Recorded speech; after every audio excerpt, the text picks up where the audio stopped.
This the founding, my friend Chairman Fred Hampton Jr. calls this the Mecca of the civil rights movement.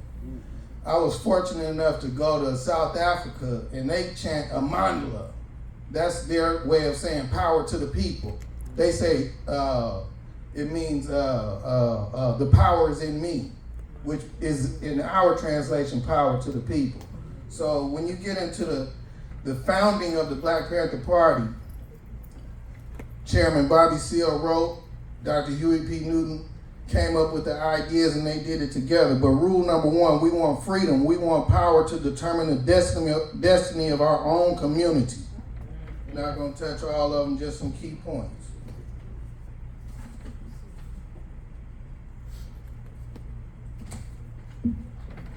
Number 4, we want decent housing fit for the shelter of human beings. Imagine that.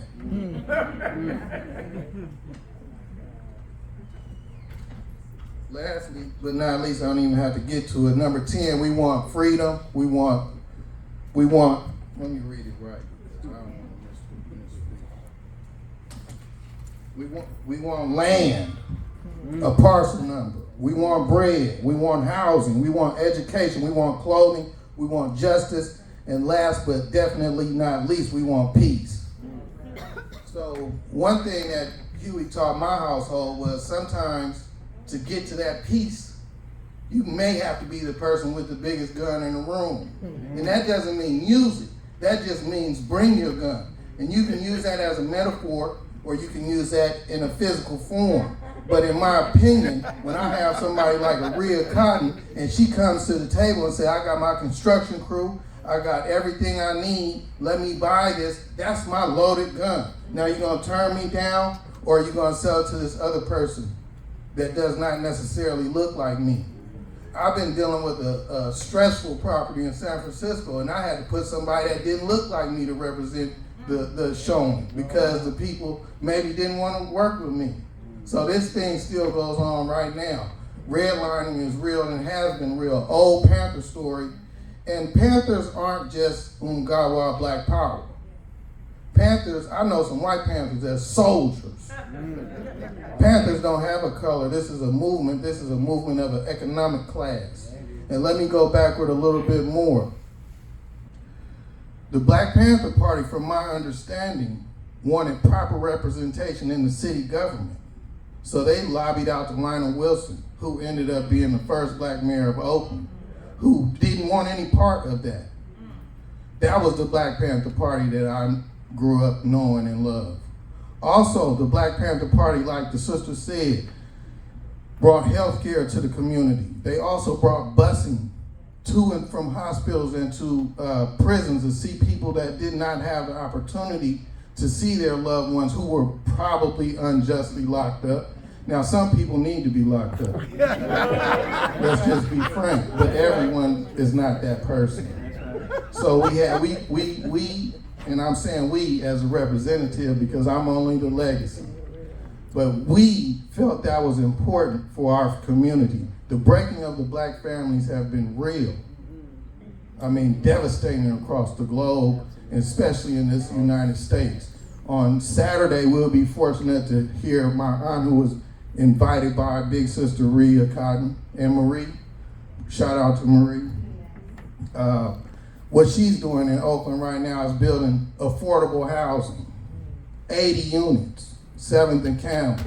Imagine that. Still doing the work, 80 years old. 80 years old, and I won't go too deep into that because on Saturday you'll see her and we'll go into it. But that's still things that's going on. You have Panthers out here like David Hilliard. He told me that he couldn't even sleep in his own home. He had to book a flight to New York, sleep on a plane, and come back and sleep because he couldn't sleep in his house. He said since 1967, I believe, it was founded in 66, but 1967, when he got involved after Huey had got into it with the police officer on 7th Street, David Hilliard got involved. He said he had not slept in his house at night since that time. He waits until the sun comes up at 5 a.m. and then goes to sleep. That's dedication. These people have died for us. And in the real estate game, it's all through the 10-point program. This is what we want. I grew up in an office called Valva Realty, which is an Italian family. And they were instrumental in redlining, eliminating redlining, because they would sell to black people and sell in maybe areas that were outside of those zip codes where they wanted them to go. Arlene Slaughter, who was my Aunt Frederica's mother, a white lady, instrumental in breaking redlining. Her son, Frederica's brother, is named Mickey. He sold a house to a family in North Oakland that was redlined and you couldn't buy there. The white people were selling it. He's the white realtor. Sold it to the black family. Black family started moving in. The family said, "Oh, you tricked us. You sold it to somebody black." The seller said, "I asked you about the buyer, and you told me that the buyer said, pardon my French, but this is yesterday's language, I don't want to sell." Tell me something about this buyer. He said, "Well, the buyer said they don't want to be around any niggas." So the seller said, "Oh, that's the buyer for me." So they buy the house. They moving in the house. The seller flip out. He say, "Oh my God, what have you done? You sold my house to this family?" They said, "Well, you said they didn't want to be around him." He said, "That's exactly what they said. They don't want to be around him." So get this, they went to trial. They took this to trial. And in the court, they won because he didn't misrepresent the buyer. He told the truth, and they threw it out. So cases like this help eliminate redlining.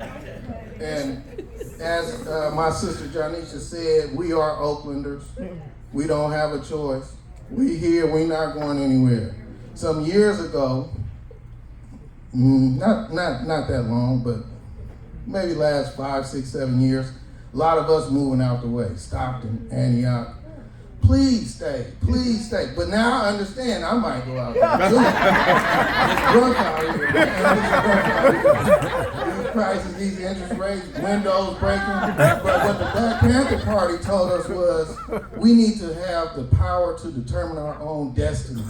And what does that mean? That means maybe we can grow our own fruits and vegetables. Maybe we can go buy at the black store. And then that can be my Latino brother too. But our community people, maybe we can do something within our community. I think we were in Ghana, and the brother said, "Recycle that money. Please, brother, give me $1. Recycle that money."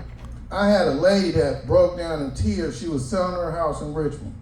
And she said, "You know, I want to sell it. I found you because you are a black person. I inherited from my family who were black people. I want to sell it to a black person. I want a black person to be the contractor. I want a black person to be the inspector. I want black. I said, power to the people. So we did everything. And then when the buyer came, the buyer wasn't black. And she broke down crying. She said, "You know, I just wanted to give this back to us, and we just won't buy a 2-bedroom, 1-bath house in Richmond. Maybe because we have some trauma of the neighborhood historically, even though it's changed, or for whatever reason. But I think the most important thing is when we are down, we pick each other up, teach one another, and still work with each other. The first thing I heard when I came in here tonight was a person said, "I want to do business with you." Let's do business with each other, and let's do good business.